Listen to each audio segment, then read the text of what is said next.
Hello ආයිබෝ වේවා අදත් ආදරයෙන් පිළිගන්නවා මගේ YouTube channel එකට. ඉතින් ඔයාලා බලනවා ඇති මොකද මේ උදේ පාන්දරම වාජන ගොඩක් පාන්දර කියනක ඔයාලා දන්නේ නැහනේ. ඒක දන්නේ මමනේ. ඇත්තටම මේ පාන්දරක් නෙමෙයි. උදේ 7:00-8:00ට විතර ඇති ඇත්තටම. ඉතින් අද දවසේදී අපි පොඩි ගමනක් යන්න තමයි ඇත්තටම ලෑස්ති වෙලා ඉන්නේ. ඉතින් ඒක නිසා දැන් උදේට උයලා පිහලා කෑම එහෙම කාලා ඒ වැඩ කොටස නම් දැන් හමාර කරලා වාජන ටික හොදන්න ඕනේ. ඉතින් ඒ ටික හොදලා වතුර බේරෙන්න තියලම කුස්සිය අස්පස් කරලාම මේ ගමන යන්න ඕනේ කියලා හිතුවා. කොහොමත් මං කොහේ ගියත් යන්නේ කුස්සිය විතරක් නෙමෙයි. ගේ තියෙන හැමදේම පුළුවන් තරමින් අස්පස් කරලා අතුත් ගාලා තමයි පුළුවන් නම් යන්නේ. මොකද මට නැත්තම් ගමනක් ගිහිල්ලා වෙහෙස මහන්සි වෙලානේ ආපහු එන්නේ. ඒ ආවහම ආය අර ගේ නිකන් හැඩි වෙලා පිස්සන් කොටෝ වගේ අපි කියන්නේ. එහෙම වෙලා තියෙනකොට ඇත්තටම පිස්සු හැදෙනවා තමයි. ඉතින් ඒ හින්දා ඒක එහෙම නොවෙන්න මම උත්සාහ කරනවා හැම වෙලේම ගමනක් යන්න වණන් ඊට කලින් අස්පස් කරලා හොදන්න තියෙන වාජන තියෙනවා නම් ඒවා හොදලා පුළුවන් නම් මං ඇඳුමුත් හොදලා දාලා තමයි ඒවත් වේලෙන්න දාලා තමයි ගමනක් යනකොට යන්නේ. මට ඒක හරිය ලේසි. නැත්තම් ගිහින් ආවහම පස්සේ මට නම් ඇත්තටම පිස්සු හැදෙනවා තමයි. හරියට කේන්තිත් යනවා ඊට පස්සේ ඒ වෙලාවට. ඉතින් ඊට මීට වැඩිය හොඳයි පුළුවන් තරම් වැඩ ටික ඉවර කරලා යන එක. ඉතින් ඇත්තටම අපි අද මේ යන්නේ මේ දුවගේ ඉල්ලීමක් මත තමයි මේ ගමන යන්නේ. අපි ගිය අවුරුද්දෙත් ගියා. මේ අවුරුද්දෙන් යන්න ඕනි කියලා හිතුවා. ඉතින් මම මෙහෙම කියනකොට සමහර විට ඔයාලට හිතෙන්නත් පුළුවන් කොහෙද යනවා ඇත්තේ කියලා. ඒ කෙසේ වෙතත් ඉතින් අද දවසේදී දුව ඉස්කෝලේ ගියෙත් නෑ. මොකද මේ ගමන යන්න ඕනේ හින්දා. ඉතින් යා නැතුව යන්න පුළුවන් ගමනකුත් නෙමෙයි. ඒ හින්දා ඉතින් එයා යන්න ඕන ගමනක් නිසා එයාත් ඉතින් එක් කරගෙන යන්න නම් එයා ඉස්කෝලේ යවලා බෑනේ. ඉතින් එයාත් අද ගෙදර හිටියා. ඉතින් හස්බන්ඩ්ුත් එනවා මේ ගමනට අපිත් එක්ක. මොකද දුව කැමති මාත් එක්ක විතරක් යන්න නෙමෙයි අප්පච්චිත් මේ ගමනට එනවනම් එයා කැමති. මොකද එයා හිතනවා මම යනවට වඩා එයාට ලාභයක් ප්‍රතිලාභයක් ඇත්තටම ලබා ගන්න නම් වැඩිපුර අප්පච්චිත් මේ ගමනට යන්න ඕනි කියලා. දුවලා එහෙමනේ පොඩ්ඩක් කපටීනේ. ඉතින් මං ඔය අතරේ කියන්නේ දැන් ඔය මේ මිනි ඩස්බින් එක තියෙනවනේ මගේ. ඕක මේ ඕකට මම ඉඳුල් දැම්මට ඕක මේ උදේ දැම්මහම ආය හවස් වෙනකම් මම ඕක තියන්නේ නෑ. ඕක තුන් වේලම ඇත්තටම මම ඕක ඕකේ තියෙන කෑම ඔක්කොම ඉඳුල් ටික අයින් කරලා මේ වෙනත් ඩස්බින් එකක් තියෙනවා එළියේ ඒකට දාලා මේක හැම වෙලේම ඉතින් පිරිසිදු කරනවා තුන් වේලම වගේ. ඇත්තටම මේ නැත්තම් අර ඉතින් කෝදුරුව මැස්ස වගේ සත්තු කොහොම කරත් ඕක වහලා තිබුණත් ඕක ඇතුළට මේ අර ඉඳුල් සුවඳට හරි ඉතින් එනවා. ඉතින් එතකොට ඒක කුස්සියේම කොච්චර පිරිසිදු කරත් වැඩක් නැහැ.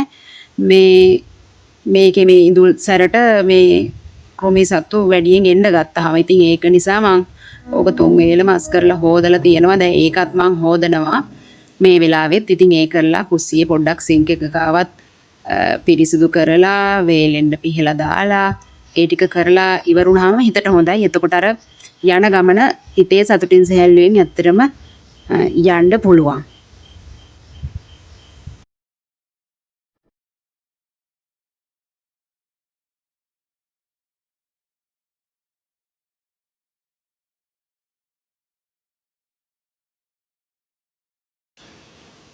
මේ ටිකේම මෙහාට වැස්සා. ඒ වුණාට දැන් ආයෙම පොඩ්ඩක් අද නම් හොඳට ඇත්තටම අවුව පායලා තියෙනවා. අර කිව්වත් වගේ අහස නම් විශ්වාස කරන්න හරි අමාරුයි.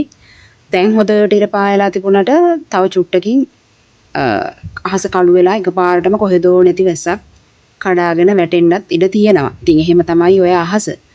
අර සමහර මිනිස්සුත් ඔය වගේ එකපාරටම වෙනස් වෙනවනේ.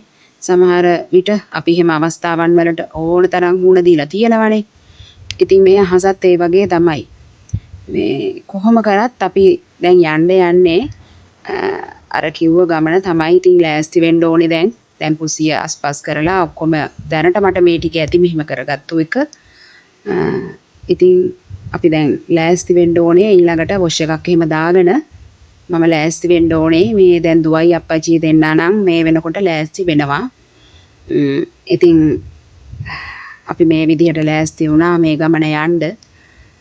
ඇත්තම කියනවා නම් අර කතාවක් තියෙනවනේ කියවීම මිනිසා සම්පූර්ණ කරයි කියලා. ඉතින් අන්නේ සම්පූර්ණ කරවීමේ අභිලාෂයෙන් යුතුව යන ගමනක් තමයි මේ අපිටත් වඩා දුවව. ඉතින් මේ ඇත්තටම මේ MICH එකේ තියෙන පොත් ප්‍රදර්ශනය බලන්න තමයි අපි යන්න කල්පනා කරේ. ගිය අවුරුද්දෙත් ගියා කියලා මං කිව්වනේ. ඉතින් මේ අවුරුද්දෙත් යනවා. මේ ඇත්තට මට මේ අක්කා කෙනෙක් කමෙන්ට් එකක් දාලා තිබුණා. අර මම කතා කරන වේගේ පොඩ්ඩක් අඩු කරලා වගේ කතා කරන්න වගේ අදහසක්. ඇත්තට මං දන්නවා ඒක මොකෝ මගේ කටහඬ හරි වේගවත්. ඇත්තටම ඉස්සර මගේ කටහඬ එහෙම තිබුණේ නැහැ. මං හිතන්නේ මං කසාද බැන්දට පස්සේ තමයි යන්නේ මේ වගේ කටහඬ වේගවත් වෙලා තියෙන්නේ. ඇයිද කියලා නම් දන්නේ නැහැ. මේ කාස්ට් එක අවුවේ වුණත් මිනිස්සු හැල්මේ දුවන්නේ තමන්ගේ බලාපොරොත්තු අභිමතාර්ථයන් ඉෂ්ට කරගන්න නේද කියලා මට හිතුණා. අපේ බලාපොරොත්තු මොන විදිහේ ඒවා වුණත් ඒවා ඉෂ්ට කරගන්න සමහරු මාර කට්ටක් කනවා. ඇයි අපිත් එහෙම තමයිනේ. ඉතින් පහුගිය අවුරුද්දෙත් අපි මේ තැනට ආවා මේ පොත් ප්‍රදර්ශනේ බලන්න. මේ සැරේත් ආවා. ඉතින් මේක පටන් ගන්න මාසෙකට හමාරකට කලින් ඉඳලම තමයි අපේ දෝණියෙන්දගෙන් කරදරේ තිබුණේ යන්න ඕනේ කවද්ද අපි යන්නේ එහෙම කියලා. ඉතින් අර පොත මේ පොත දන්නවනේ ඕවා ගන්න ඕනි කියලා මේ එයා ඉතින් එයාට ගන්න ඕනේ පොත් කොහොමද කියලා මොනවද කියලා ඕවා ලියාගෙන එහෙම කරගෙන තමයි ඉන්නේ. එයා ඉතින් ඔය මේ සැප්තැම්බර් මාසේ ලස්සන මේ ලඟ වෙනකොට කොහොම හරි අපි ඔය එතෙන්ද යන ගමන් දැන් ඉන්නේ. හරියටම අවුව නම් මාර අවුවක් තිබුණේ. හැබැයි සෙනගත් අඩුවක් නෑ. ඉතින් සඳුදා දවසක යන්න තීරණය කරේත් ඇත්තටම සෙනග අඩු වෙයි කියලා හිතලා. ඒ වුණාට එහෙම පේන්න තරම් සෙනගේ අඩුවක් නම් ඇත්තටම තිබුණේ නෑ. ඉතින් ඉස්සර ඒ කියන්නේ කාලයකට කලින් නම් ඇත්තටම මේ මමත් පොත් කියවන්න හරි ආස කරා. පොත් කියෙව්වා. ඒ වුණාට අනේ මන් දන්නේ මේ ස්මාර්ට් ෆෝන් එකත් අපිට හේතුවක් වෙන්න ඇති කියලා හිතෙනවා මේ අපෙන් මේ කියවීම කියන එක ඈත් වෙන්න. අනික නිදිමතකුත් එනවනේ කොහෙදෝ ඉඳලා. ඒ හින්දා ඉතින් කොහොමත් කියවන්න සිද්ධ වෙන්නේ නැහැ. පොත්වල මිල ගණන් ගැන කතා කරොත් නම් ඉතින් 120ක ඩිස්කවුන්ට් ගොඩක් තැන්වල තිබුණා. ඇත්තම කියනවා නම් අපි ගොඩාක් මේ තියෙන ඔක්කොම වගේ කුටිවලට ඇවිද්දෙත් නැහැ ගියෙත් නැහැ. එමකෝ මේ දුවට ගන්න ඕනේ කියලා කිව්ව පොත් ටික ගන්න තමයි අදාළේ ප්‍රකාශකයින්ගේ පොත් තියෙන කුටිවලට ගියේ. තිබ්බ අවුව සැරත් එක්ක අනික අපිට වහන්සේ හස්බන්ඩ් කැමතිත් නෑ. ඉතින් ගොඩාක් ඇවිදින්න එහෙම මටත් ඇත්තටම හරි කම්මැලි යවුව එහෙම යන්න. ඉතින් ඔන්න ඔය පින් පොත තමයි මම ගත්තේ. කරන හොඳ වැඩ හරි ලියලා ඒවත් බලන්න ඕනේ. ඉතින් කොයි වෙලේ හරි අපි විවේකයක් ලද විකස. ඉතින් ඒවා තමයි අන්තිමට ඉතින් ඉතුරු වෙන්නේ. අපි මේ මොනවා කිව්වා කෙරුවත්. ඒක නිසා ඉතින් පින් පොතක් ගත්තා. මං ගත්තේ මට කියලා ඉච්චරයි. අනිත් ඒවා ඔක්කොම ගත්තේ ඉතින් දුවගේ ආස කරපු පොත් ටික තමයි. කොච්චර රස්නේ තිබුණත් අපිට අර උණුවෙන්ම බොන තේ කෝප්පයක් කෝපි කෝප්පයක් වගේ නෑනේ.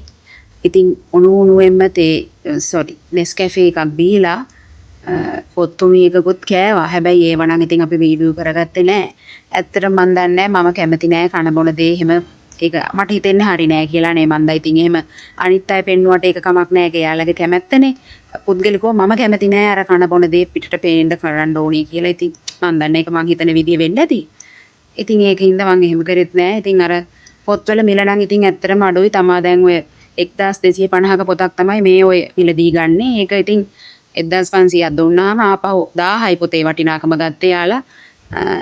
250ක්ම ගත්තේ නෑ. ඉතින් අන්න ඒ වගේ තමයි. එතකොට 120 ඩිස්කවුන්ට් එක ඉතින් උනහම ලැබෙන දේ ඉතින් මං හිතන්නේ 6 වෙනිදා වෙනකම්ම තියෙනවා. ඉතින් ඇත්තටම පොත් කියවන්න බලන්න දරුවොන්ට ඒවා වලට යොමු කරවන්න පුළුවන් නම් හොඳයි. ඉතින් අපේ ළමයා නම් ගොඩක් වෙලාවට පොත් කියවනවා.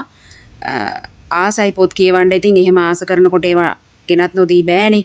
මොකද මේ සමාජයෙන් දැන් මේ කියවීම කියන එක ඇත්තටම ඈත් වෙවි යන්නේ. ඒ හින්දා පොතක් කියවන්න අපේ දරුවා ආස නම් අපි ඒක කොහොම හරි අරන් දෙන්න ඕනේ කියලා තමයි මම විශ්වාස කරන්නේ. ඒක වටිනවා. ඇත්තට මේ ළමයි කියවන එක හරි වටිනවා. ගොඩාක් දේවල් අපිට උනත් කියවන එක වටිනවා. මේ දන්නේ නැති කොච්චර දේවල් අපිට ඉගෙන ගන්න ඇත්තටම පුළුවන්ද බලන්න. ඔයාලා දැක්කද දන්නේ නැහැ. සමහර විට දැන් මෙයා එනකොට පොත් බෑග් එක හරි සැහැල්ලුවෙන් තමයි අරගෙන ආවේ. දැන් බලන්න යන්නේ හරි අමාරුවෙන් දැන් අරක උස්සගෙන යන්න බෑ. ඒ හින්දා අප්පච්චිට හොඳ ගානකට වග කියලා තමයි ඔය යන්නේ. මේ ඒ හින්දා තමයි අප්පච්චි එක්කෙන්නත් එයා ආස කරන්නේ. මේ ඇත්තටම වෙන මොකටවත් නෙමෙයි. දැන් අර අප්පච්චිටත් කිව්වා බෑග් එක ගන්න කියලා මටත් කිව්වා මං කිව්වා පොත් ඔයාගෙන ඔය උස්සනවා හරි අමාරුවෙන් දැන් ඇත්තටම කරගන්න බැරුව යන්නේ ඒත් ඉතින් දැන් පොට්ටි ගියාගෙන ඇරයි යන්න ඕන හින්දා අමාරුවෙන් ඉතින් ඇරයි යනවා.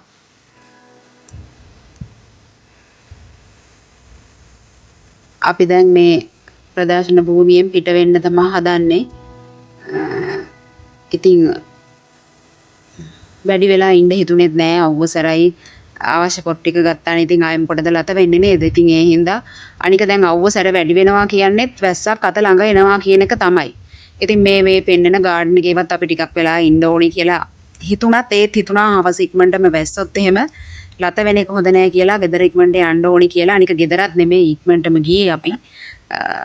ඉතින් දවල්ට කෑමත් අරගෙන තමයි අපි ගෙදර ආවේ. ඉතින් අපි ගියා මේ මරදානි තියෙනවනේ බුහාරි කියලා මේ හොටෙල් එක කවුරුත් දන්න අය ඇති. ඉතින් ඒකෙන් ගිහින් බිරියානිත් කාලා තමයි අපි ගෙදර ගියේ. ඉතින් ඇත්තටම මේ වගේ මේ වෙලාව වෙද්දී පොඩ්ඩක් ඇත්තටම වැස්ස පටන් අරගෙන තමයි තිබුණේ. ඒක පොදක් වගේ තමයි ගියේ. අර ඉතින් දාඩිය මහන්සියට වගේ එහෙම එකක් හරි වැටෙන එක ඒ වෙලාවේ හැටියට ඇත්තටම වටිනවා. ඉතින් අපි දැන් ඔය කියන තැනට යමින් ගමන තමයි ඉන්නේ. පික්මි එකක් දාගෙන ඒ ගමනේ යනවා. මොහොම තමයි ඉතින් අද දවසේ අපේ ওই ගමනේදී ඇත්තටම දේවල් සිද්ධ වුණේ. ඉතින් මෙතනින් අපි බැස්සා බැහැලා පාර මාරු වෙලා ඒ අදාළ තැනටත් ගියා. ඒ ගිහිල්ලා ඉතින් පල්ලෙහා බැලුවා. පල්ලෙහා කට්ටිය හවුස් ෆුල්. අපි ඊට පස්සේ ඒකේ උඩ තට්ටුවට තමයි දැන් යන්න හදන්නේ. ඔය යට ඉන්න තැනක් නැහැ. කට්ටිය වැඩි ඒ වෙලාවේ කෑමට ඇවිල්ලා හිටපු. ඉතින් යට බැලුවා යට කොහෙවත් ඉන්න තැනක් නැහැ ඉඳගන්න. ඉතින් උඩට ගියා කෙලින්ම. උඩට ගිහිල්ලා අපි බලාපොරොත්තු වුණ කෑම වේල අරගෙන තමයි ඊට පස්සේ අපි එතනින් ආයේ එන්න පිටත් වුණා. මම ඉතින් අර කිව්වනේ මේ කෑම හැම ඒවා වීඩියෝ කරන්න ගියේ නෑ. මම ඒක ආස නෑ. මම සාමාන්‍යයෙන් එහෙම ඒ හින්දා ඉතින් මගේ යාළුවෝ පුළුවන් නම් ඔයාලත් දරුවෝ අරගෙන හෝ කොහොම හරි පොත් ප්‍රදර්ශනයට එන්න පුළුවන් නම් ඇත්තටම වටිනවා. මිල ඉතින් ඇත්තටම අඩුයි. අපි බුක් ෂොප් එකකට ගියොත් තියෙන වටිනාකම ඇත්තටම දෙන්නේ ඒකමනේ. අඩුවෙන් දෙන්නේ නෑනේ. ඉතින් යාළුවනේ එහෙනම් ගිහින් එන්නම්. මේ අපේ දුව ගත්ත පොත් ටික එයා ඒවා පෙන්වන්න කියලා කිව්වා. ඉතින් හරි වදේ පෙන්නුවේ නැත්තම් ඒක. ඉතින් නැවතත් මුණ ගැහෙන බලාපොරොත්තුවෙන් මම අදට සමුගන්නවා. බලාපොරොත්තුම තමයි අපිව ජීවත් කරවන්නේ. තෙරුවන් සරණයි. සුබ දවසක් වේවා මගේ යාළුවෝ හැමෝටම ආදරෙයි.